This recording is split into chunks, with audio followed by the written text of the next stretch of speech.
sixth episode of NIBM podcast series, NIBM Insight. I'm Dr. Elizabeth James, faculty NIBM.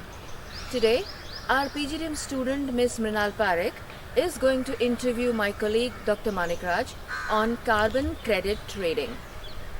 Government of India had announced the carbon credit trading scheme in 2023. This scheme will create a new market and has the potential to open up opportunities for various new players. Dr. Manickaraj, who has the experience of working in project and programs in sustainable financial markets and carbon finance, sponsored by the International Finance Corporation and Asian Development Bank, will be sharing deeper insights on this topic. Stay tuned for an insightful interview. Hello everyone, I am Mrinal Pareek from the PGDM batch of 2022-24. I welcome you all to another episode of the NIBM Insight podcast series. Today, we have with us Dr. Manickaraj. Sir is an associate professor at the National Institute of Bank Management. He is also an expert in areas such as credit analysis, equity analysis, valuation, carbon finance, amongst various others. Today, Sir will be sharing his views on the emerging topic of carbon credit trading. I welcome you, sir. Thank you. So to begin the session, I would like to request you to take us through what exactly carbon credit trading is and what is its goal and purpose. Mrinal, you know very well that there is one serious problem that is impacting the entire world, that is climate change, or you can call it as global warming. One major solution that is available to mitigate this problem is reducing the emission of carbon dioxide and other greenhouse gases. And there is one mechanism that has been derived by the global nations, that is called cap and trade scheme. So under this scheme, the emission target is set for various industrial units and also national targets are set. So the industrial units are allowed to emit their greenhouse gases up to that cap set by the regulator. So if they achieve the reduction below the cap, then it becomes excess emission reduction. This excess emission reduction is measured and certified. That certificate is carbon credits. So these carbon credits are available for certain gases which are called greenhouse gases, including carbon dioxide, methane, nitrous oxide, and few other gases. And the people who are reducing the emissions voluntarily also will be eligible for the award of the carbon credits. And so the carbon credits are nothing but paper commodities which can be traded in the markets. And there are exclusive markets for providing a platform for trading in the carbon credits, like the European Climate Exchange, Chicago Climate Exchange. In the past, under the Kyoto Protocol, in India, this Multi-Commodities Exchange of India also had a platform for trading in carbon credit futures. So carbon credit is a tradable commodity in the domestic market as well as in the international market. So could you also tell us about the key players involved and how does the process of buying and selling actually takes place? The key players are firstly the regulators, because the carbon credit as a commodity is emerging only because of the regulations for containing the emission of greenhouse gases. And here the regulators are at the international level and at the national level. At the international level, United Nations is the agency which has created a separate organization called United Nations Framework Convention on Climate Change, UNFCCC. So that is the organization which is the regulator for the entire world.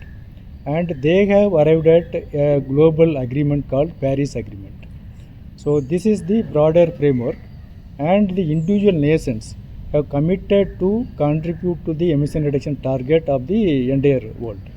So that is called the nationally determined contributions to the global target. And so in order to achieve the national target, there will be a local regulation, or we can say the national level regulation. For example, in India, the government of India has announced its scheme for carbon credit trading. So that scheme is called Carbon Credit Trading Scheme 2023. So it was announced by the government just a few months back. Now here there is a need for an organization who will be the regulator for implementing this scheme. So in India, the regulator is Central Electricity Regulatory Commission, and the administrator for the scheme is Bureau of Energy Efficiency. So these are all the regulators and the agencies who are going to implement the scheme. Then comes the two major players, the sellers of carbon credits, or we can say those companies and organizations who are able to reduce their emissions below the cap set for themselves. So if they have the excess emission reduction called carbon credits, they will be the sellers. Then the buyers. The buyers are those organizations, companies, etc., who were given the target to reduce their emissions, but they were not able to achieve the reduction. So in order to offset their emission reduction target, they can buy the carbon credits from the companies which are able to reduce the emission below the cap set for them. So these are other players. Then we need the intermediaries. So the intermediaries are consulting companies and the buyers and sellers like you and me. So these are the players in the market. So you talked about the national and international level regulatory bodies. So are there any strict rules and regulations taken out by these which might make it difficult for some countries to implement this kind of trading?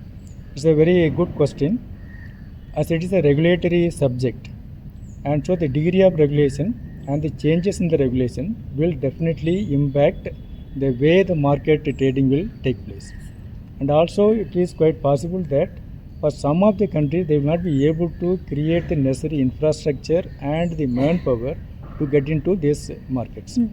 And so that is why there is a need for the well-developed countries to provide their technologies, their experiences, and also the awareness creation material to be shared with these least developed countries. Whereas in India, India had a very good experience under the Kyoto Protocol. In fact, India was the pioneer in the carbon credit market under the Kyoto Protocol and a major player in the carbon credit market during those days. And India being a vast country with a huge economy, huge population, we have all the resources to become an active player and a very fruitful player in the carbon credit market under the new regime also. So from an organization's point of view, what are some risk factors involved with respect to trading and how can we prevent it? The risks are basically three different kinds. One is the price risk. That is true for almost all the commodities and the financial instruments getting traded in the market. Another risk is the regulatory risk. Third risk is the technology risk.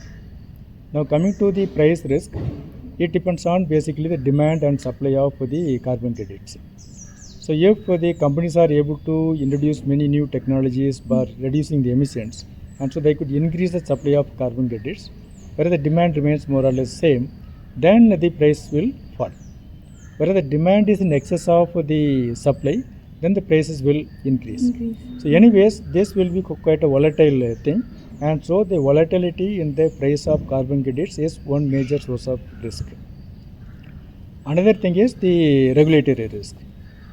This particular commodity is quite new to the entire world, and that too, taking it to the national level markets is a very new thing. Yes, sir. And so the regulations are also evolving. So from time to time, new regulatory guidelines are likely to be introduced. So that will create another kind of uncertainty in the market. Yet another thing is the technology. Suppose I am running a company, I want to reduce my emissions, so I bring in a technology for reducing the emissions. But some other technology comes in that is adopted by my competitors, and they are able to reduce their emissions in excess of whatever I could achieve with the older technology. So the technological advancements or other new technologies are likely to create a kind of uncertainty for the players in the market. So these are the three major sources of risk for the players in the market. So how do you see the market for carbon credit evolving in the next 5 to 10 years? Next 5 to 10 years are going to be very interesting as far as the carbon credit market is concerned. One factor is that the market is new. For example, let us take the Indian case. India, the government of India has announced a scheme for carbon credits trading only very, very recently. It is yet to become operational. In order to make it operational, there are a lot more things to be done by the government and other players in the market. At the government side, or we can say the regulatory point of view, there is a need for creating the necessary guidelines and methodologies, so under which the carbon credits can be measured and issued. For that matter, one major step to be taken is the methodologies for measuring the carbon credits using alternative technologies in various sectors. Another is for each of the project there is a need for setting a benchmark, because as I have been telling that carbon credit is nothing but emission reduction achieved much below the target given. Yes, so if excess emission reduction is done, that is eligible for the carbon credit. Now in excess of what? So that is called the baseline. Or you can say it is a benchmark. So that benchmark has to be determined for each and every kind of project. Then we have to empanel the agencies who are experts in the field, who will help in validation of the proposed project and the emission reduction proposed to be achieved through the project. And then they subsequently have to verify the actual emission reduction achieved, and so the actual number of carbon credits to be issued. So these agencies also should be created. Another very important thing is creating awareness among the industrial players, the common public, the various other players in the market. So this itself will take quite a long time. In my assessment, this itself will take not less than 3 years. So 3 to 5 years this will take place. Then the real market trading will take place in the Indian market. And similarly, in the international market, there are some countries who are ahead of India. For example, China and South Korea. So as they are quite ahead of India in the carbon credit market, especially in the international market, these countries are likely to dominate. So how well the Indian players or the Indian market per se will be able to compete and make use of the carbon credit mechanism available in the international arena, that is one interesting thing that you have to keep watching. But if you look at the long-term perspective for the carbon credit market, that is very, very positive, because a huge potential is there. If you take India as a case, India has shown that it could sustain its very high growth for many years, rather few decades. Yes. And everybody is saying that, including the World Bank, IMF and every other organization is saying that India is likely to sustain this high growth for many more years in the future. And the Indian government also has set a very big target to achieve, say, $5 trillion economy and to become the third largest economy in the world. So all those targets have been set very clearly, and so the investments are made in those directions. So when the economy develops, more and more production of goods and services, so more and more emission of carbon dioxide and other gases. So the demand for carbon credits will increase because of the sustained economic development. And this is likely to be true for the rest of the world also. So in my opinion, the carbon credit market will have a very, very rosy picture going forward. So we can expect to have a positive picture of the market after minimum of 3 years, we could say. Definitely. But now itself, people will start working towards getting into the market. So now a lot of actions will be taking place, investments will be taking place, consultants will be preparing their expertise. But once the infrastructure and other relevant things are in place, then the market trading will take up in a very big way. Thank you so much for sharing your valuable insights and experiences, sir. I'm sure every one of us will have a clear understanding and a fresh perspective on this emerging and crucial topic of carbon credit trading. And thank you so much for joining us, sir. Thank you, Mrinal. I too believe that this little bit of information will also enable the youngsters like you to think of making a career in this field. Yes, sir. Definitely. Thank you. Thank you so much.